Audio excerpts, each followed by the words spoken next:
السلام علیکم ورحمۃ اللہ وبرکاتہ. الحمد للہ رب العالمین والعاقبۃ للمتقین والصلاة والسلام علی رسولہ الامین وعلی آلہ وصحبہ اجمعین ومن تبعهم بإحسان إلى يوم الدين. أما بعد فأعوذ بالله من الشيطان الرجيم.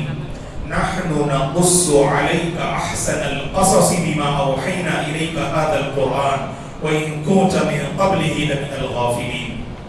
قابل احترام حضرات و خواتین، انشاءاللہ سورہ یوسف کی روشنی میں 10 نصیحتیں اور 10 پیغامات، آج کے اس درس میں 5 پیغامات اور 5 اسباق، اور انشاءاللہ اتوار کے دن تراویح کے بعد والے درس میں 5 پیغامات سورہ یوسف کی روشنی میں ہم آپ کی خدمت میں پیش کریں گے باذن اللہ.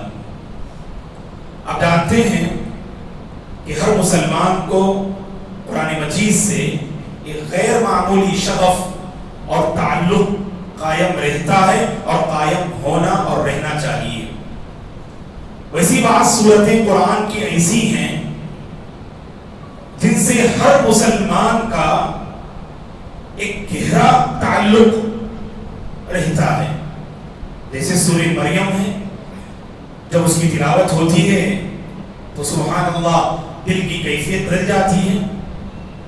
تو انہی صورتوں میں سے ایک سورہ یوسف ہے جس میں اللہ تعالیٰ نے اپنے پیغمبر یوسف علیہ السلام کی زندگی اور آپ کی زندگی کے بہت سارے گوشوں اور پہلوؤں کو ذکر کیا.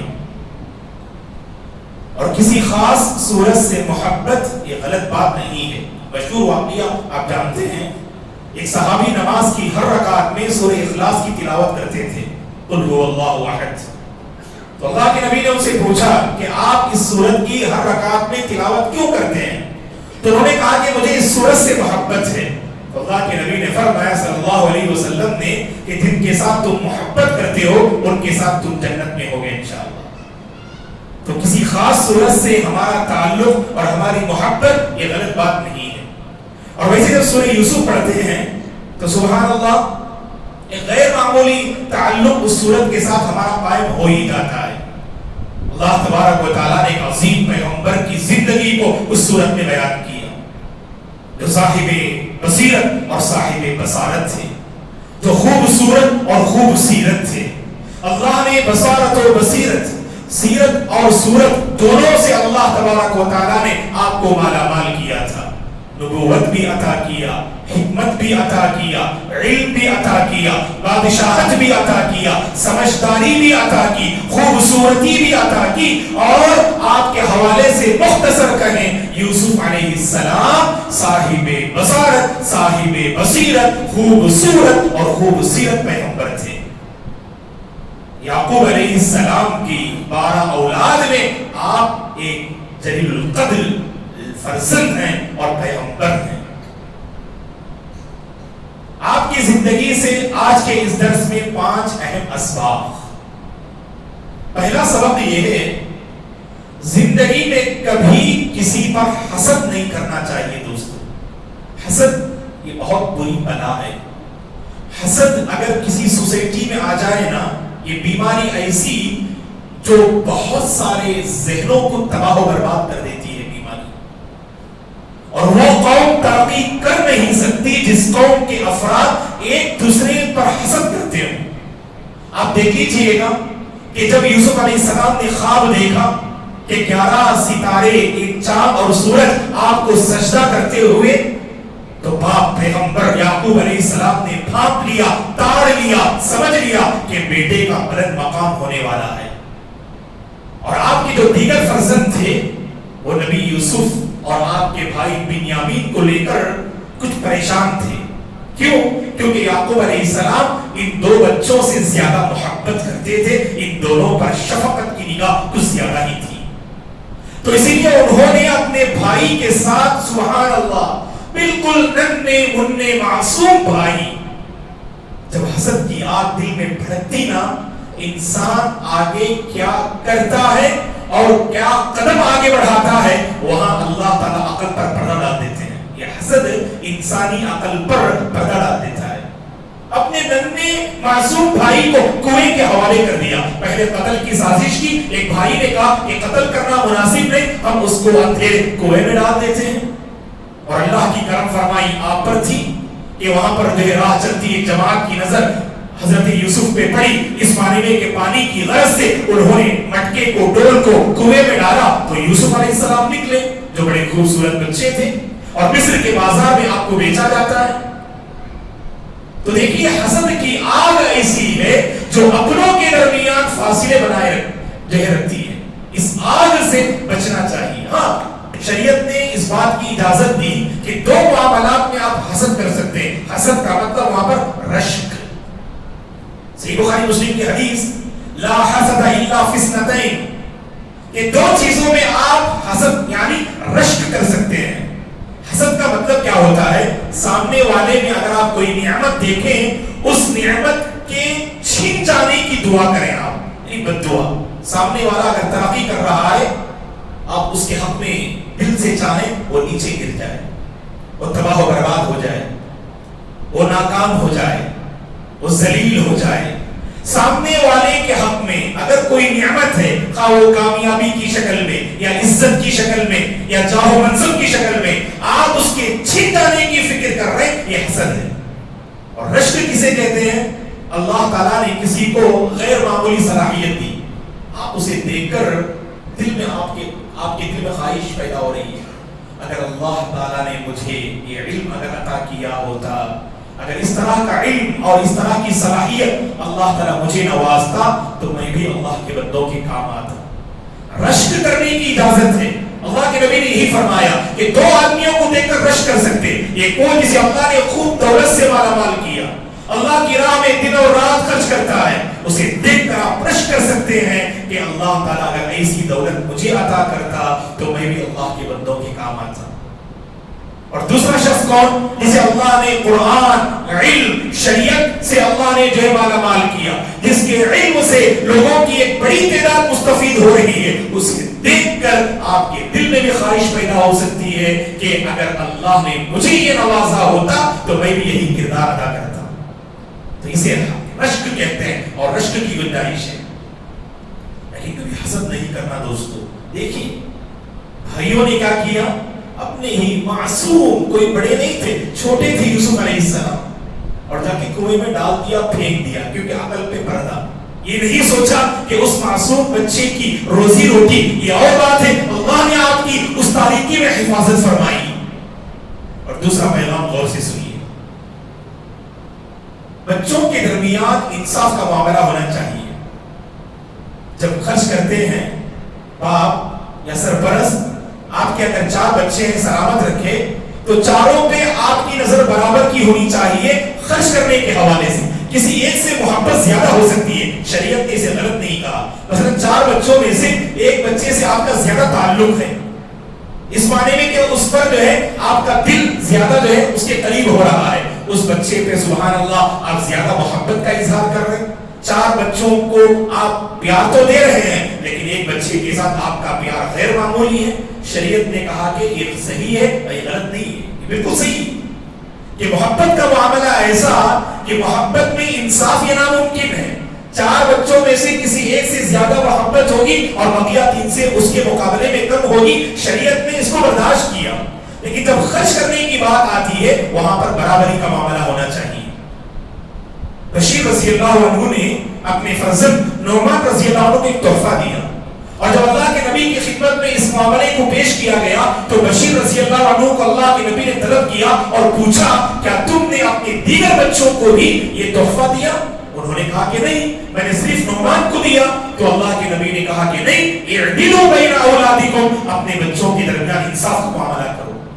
جب آپ خرید کر دے رہے ہیں تو سبوں کے ساتھ انصاف کا معاملہ ہونا چاہیے. پیار اور محبت کسی ایک کے ساتھ, جیسا کہ ایک سے زائد اگر بیویاں ہوں تو 4 اگر بیویاں ہیں تو 4 بیویوں کے ساتھ انصاف کا معاملہ کرنا چاہیے خرچ کرنے میں, نان و نفقے میں. لیکن کسی ایک کے ساتھ محبت یہ فطری بات ہے, جیسا کہ اللہ کے نبی صلی اللہ علیہ وسلم مائے خدیجہ اور آپ کے بعد مائے عائشہ رضی اللہ عنہا سے سبوں سے زیادہ آپ سے زیادہ محبت کیا کرتے تھے. لیکن جب جو ہے خرچ کرنے کی بات آتی, دیکھ بھال کی بات آتی, تو تو سبوں کے ساتھ انصاف کا معاملہ.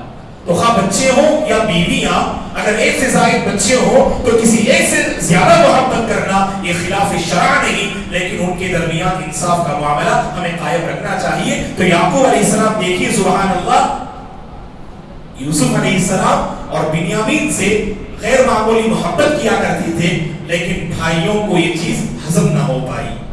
تیسری بات،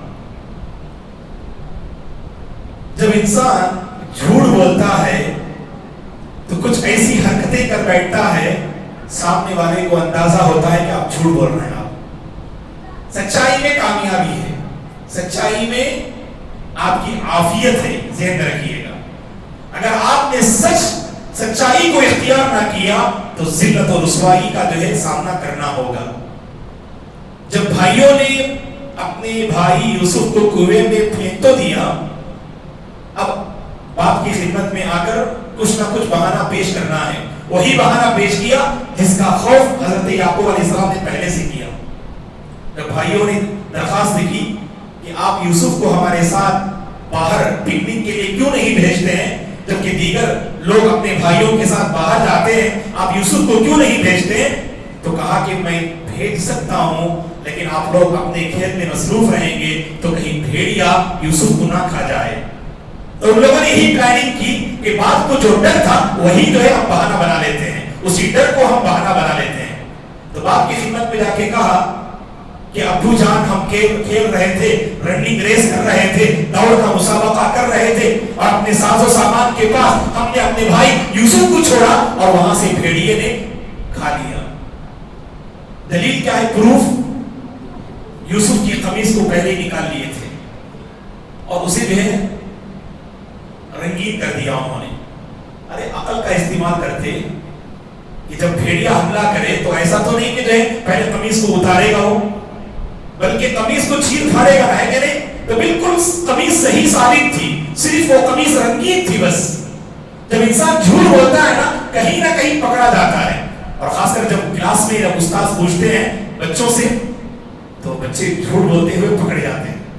کوئی ایسی بات کہہ دیتے ہیں سبحان اللہ وہاں پر جھوٹ سامنے آتا ہے. تو وہی معاملہ دیکھیے، یہ نبی یعقوب پہچان لیے کہ آپ کے بچے جھوٹ بول رہے ہیں کیونکہ قمیص صحیح ثابت تھی اور اللہ کے ساتھ بھی ایمان تھا کہ اللہ تعالیٰ جو ہے آپ کے فرزند کو بچانے والے ہیں. اور ایسی جو ہے مصیبت تھی سبحان اللہ کہ جس بچے سے حضرت یعقوب کا غیر معمولی پیار تھا وہی بچہ آپ سے رخصت ہو گیا. تو سبحان اللہ دیکھیے، تو جھوٹ یہ کبیرہ گناہ ہے. بچے دوستو، جھوٹ بول کر انسان کبھی کامیاب نہیں ہوتا، یاد رکھو. جھوٹ بولنے سے بظاہر آپ کیا سمجھتے؟ اب کی جو سزا ہے نا اس سے آپ بچ جاتے، لیکن وہاں پر اخروی جو سزا تو ہے. اور اس کے علاوہ اللہ نے جھوٹوں کا جو مقدر بہت برا رکھا ہے. جھوٹوں کا انجام بہت برا ہوتا ہے اور ہمیشہ سچ بولنے والے کامیاب ہوتے ہیں. اس لیے ہمیشہ سچائی کو اختیار کیجیے گا. بظاہر کچھ آفت اور مصیبت آئے سچ بولنے سے آپ اسے برداشت کر لیجیے گا، لیکن اللہ کے پاس آپ کا بڑا جو ہے مقام ہوگا باذن اللہ. چلیے چوتھا سبق، جب مصیبت آتی ہے تو یقیناً یعقوب علیہ السلام بڑے صابر تھے. اتنی بڑی مصیبت کہ چھوٹا پیارا ننھا بچہ جو ہے آپ نے کھو دیا اور آپ کے بیٹوں نے اس کے ساتھ ایسا جو ہے ظالمانہ معاملہ کیا. تو آپ نے کیا جب خبر سنی فصبر جمیل، صبر جمیل آپ نے اختیار کیا. صبر جمیل کسے کہتے ہیں معلوم؟ کہ جب کوئی مصیبت آتی ہے نا اس پہ بالفور صبر کرنا. بعض احباب صبر کرتے، مثلا جو بولنا ہے اور جو کہنا ہے کہہ دیتے، تقدیر کو برا بھلا، اللہ کو برا بھلا، جو کہنا ہے کہہ دیتے. آخر میں مولانا میں صبر کرتا ہوں. ارے یہ صبر کون سا ہے؟ پہلی فرصت میں صبر کیجیے. ایک بڑھیا عورت قبر کے پاس ٹہر کر رو رہی تھی، چلا رہی تھی، اللہ کے نبی نے منع کیا تو اس عورت نے کہا، اللہ کے نبی کو پہچانا نہیں، اس نے کہا کہ آپ کو کیا جو ہے معلوم کہ مجھ پر کیا جو ہے آفت آ پڑی ہے. تو اللہ کے نبی وہاں سے گزر گئے. وہاں موجود بعض احباب نے کہا اس عورت سے، جانتے ہو کہ کس سے آپ مخاطب ہو رہی تھی؟ تو کہا کہ نہیں. کہا کہ اللہ کے نبی تھے وہ. فوری طور پر اللہ کے نبی کے پاس آتی ہیں اور کہتی ہیں اے اللہ کے نبی اب میں صبر کرتی ہوں. اللہ کے نبی نے فرمایا الصبر عند الصدمۃ الاولى، جب چوٹ لگتی ہے نا اسی موقع پہ صبر کرو، اسی موقع پہ صبر. ایمان تقدیر پر ایمان جو ہوتا ہے وہ مضبوطی سے تھامنا، اللہ تعالیٰ اس میں کوئی نہ کوئی خیر رکھا ہوگا یہ سمجھ کر آپ اپنے دل کو آپ مضبوط کریں تو انشاءاللہ اس صبر کے بدلے اللہ تعالیٰ آپ کو بہترین انعام عطا فرمائیں گے۔ اور یاد رکھیے جو مشہور کہاوت ہے صبر کا پھل میٹھا ہوتا ہے، صابرین نے دنیا ہی میں آزمایا ہے، صابرین نے دنیا ہی میں آزمایا ہے کہ واقعی صبر کا پھل میٹھا ہوتا ہے دوستو۔ لیکن تقدیر کو برا بلا کہنے سے ہمارا ہی ایمان بگڑے گا۔ تو صبر جمیل وہ ہے جس جو ہے صبر کے پیچھے کوئی شکایت نہ ہو، اللہ سے بدزنی نہ ہو اور تقدیر پر کوسنا برا بلا کہنا نہ ہو، اسی کو صبر جمیل کہتے ہیں جو کہ حضرت یعقوب علیہ السلام نے اپنایا۔ پانچواں اور آخری سبق جو نبی یوسف کے واقعے سے مشہور واقعہ، جب عزیز مصر نے آپ کو خریدا اور بیوی سے کہا کہ یہ ہمارے سبحان اللہ یوسف ہیں تو ان کا آپ احترام کرنا، ان کی عزت کرنا، دیکھ بھال میں کوئی کمی نہ کرنا، ہو سکتا ہے آگے چل کر اگر یہ جو ہے مناسب لگے تو ہم اسے اپنا بیٹا بنا دیتے ہیں، شاید فیوچر میں یہ بیٹا ہمارے اپنے کام آ جائے۔ تو عزیز مصر بڑے نیک دل تھے، انہوں نے اپنی بیوی سے یوسف کے حوالے سے بڑی اچھی اور عمدہ باتیں کہی، لیکن یوسف علیہ السلام سبحان اللہ بہت خوبصورت انسان تھے۔ جیسے جیسے آپ آگے بڑھتے گئے، جوانی کے مرحلے میں آپ نے قدم رکھا تو عزیز مصر کی بیوی جن کی نیت بگڑتی گئی یوسف علیہ السلام کو لے کر، اور جب عزیز مصر محل میں موجود نہ تھے تو آپ کی بیوی نے حضرت یوسف کے ساتھ برائی کا ارادہ کیا اور تنے تنہا کے محل میں یوسف علیہ السلام عزیز مصر کی بیوی کے ساتھ اس موقع پر اس نے کہا کہ ہائے تلک اے یوسف آئیے ہم کچھ برائی کر بیٹھتے ہیں۔ تو اس موقع پر یوسف علیہ السلام نے کہا معاذ اللہ، اللہ کی پناہ کہ عزیز مصر نے میرے ساتھ اس قدر احسان کا معاملہ کیا، اس احسان کا بدلہ کیا میں ایسی ناشکری سے چکاؤں؟ اس احسان کا بدلہ کیا اس کی بیوی کی عزت پر جو ہے یعنی ڈاکہ ڈال کر اس کی عزت، اس کی بیوی کی عزت پر حملہ کر کے کیا میں اس کے احسان کو چکاؤں؟ نعوذ باللہ، یہ مجھ سے ہو نہیں سکتا۔ اللہ کا خوف آپ کے دل میں ایسا تھا کہ خوبصورت یہ نوجوان پوری طرح سے برائی کا موقع اور عزیز مصر کی بیوی دعوت دے رہی ہے اور محل میں کوئی دیکھنے والا نہیں، اس کے باوجود آپ اس موقع پر اپنی جوانی کو جو بےتاب پیش کر رہے ہیں، یہ ہر نوجوان کے لیے اس واقعے میں عبرت ہے۔ دوستو ہمارا حال تو اتنا کمزور ہے، معاف کیجئے گا، ہم تو برائی کے مواقع تلاش کرتے ہیں۔ دوستو برائی کے مواقع تلاش کرتے ہیں، ابھی انٹرنیٹ میں لوگ جو سرچ کرتے ہیں، باہر کی دنیا میں نگاہیں خیانت کرتی ہیں، پتہ نہیں کہ دوستوں کے سرکل میں ایسی بے حیائی کی کتنی باتیں ہوتی ہیں۔ اللہ سے ڈرے نوجوانوں، کیونکہ جوانی کا یہ مرحلہ بیداب ہونا یقیناً یہ ہر نوجوان کے لیے آج کے اس دور میں بہت بڑا چیلنج ہے۔ اس لیے نوجوانوں کو چاہیے کہ اپنی عزت کی حفاظت کریں، کیونکہ اللہ تعالیٰ نے جوانی کا جو دور عطا کیا یہ اس طرح کے کاموں میں ملوث ہو کر ضائع کرنے کے لیے نہیں، بلکہ ہماری جوانی ایسی ہو کہ ہماری جوانی سے اور لوگ فائدہ اٹھائیں، باہمت نوجوان بنے، بیدار نوجوان رہیں، ایسے نوجوان رہیں کہ برائی کا موقع بھی ملے نا اس موقع پہ آپ کی زبان سے یہ الفاظ نکلے معاذ اللہ انی اخاف اللہ۔ اگر کوئی عورت، اگر کوئی لڑکی آپ کے خاندان کی آپ کو میسج کر رہی ہے اور دعوت دے رہی ہے برائی کی اور چیٹنگ کا سلسلہ جاری رکھنے کے لیے دعوت دے رہی ہے، اس موقع پر اگر نوجوان اس عورت کو تنبیہ کرتا ہے اور لڑکی کو یہ میسج بھیج رہا ہے اللہ کا خوف کھائیے میری بہن، اللہ کا خوف کھائیے میری بہن، آپ کی عزت بھی جو ہے ہمارے نزدیک جو ہے معتبر ہے اور ہماری عزت بھی جو ہے داغدار نہ ہو،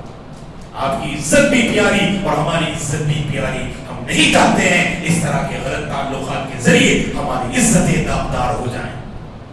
تو نبی یوسف کی شخصیت میں، زندگی میں یہ بڑا عظیم پہلو ہے دوستو۔ انشاءاللہ اس کے بعد مزید کچھ پیغامات ہیں، انشاءاللہ اتوار کے دن والے درس میں ہم اسے معلوم کرتے ہیں۔ اللہ سے ہماری دعا ہے کہ حضرت یوسف علیہ السلام کی زندگی سے یہ جو 5 اسباب جو ابھی ہم نے معلوم کیا کہ حسد سے بچنا چاہیے، اولاد کے درمیان انصاف کا معاملہ ہونا چاہیے اور جھوٹ سے بچیں، صبر جمیل کا دامن ہمیشہ تھامیں اور اپنی جوانی کو بے داغ رکھنے کی کوشش کریں. اللہ ان باتوں پر مجھے اور آپ کو عمل کرنے کی توفیق عطا فرمائے اور ہم میں سے وہ نوجوان جو اپنی جوانی کا غلط استعمال کر رہے ہیں اللہ تبارک و تعالی سبوں کی حفاظت فرمائے, جوانی کی حفاظت فرمائے, ہماری سوچ کی حفاظت فرمائے, نگاہوں کی حفاظت فرمائے, زندگی کی حفاظت کرتے ہوئے اللہ کی بندگی میں اسے گزارنے کی اللہ توفیق عطا فرمائے. آمین. اقول قولي هذا واستغفر الله لي ولكم ولسائر المسلمين من كل ذنب فاستغفروه انه هو الغفور الرحيم. سبحانك اللهم وبحمدك اشهد ان لا اله الا انت استغفرك واتوب اليك. والسلام عليكم ورحمه الله.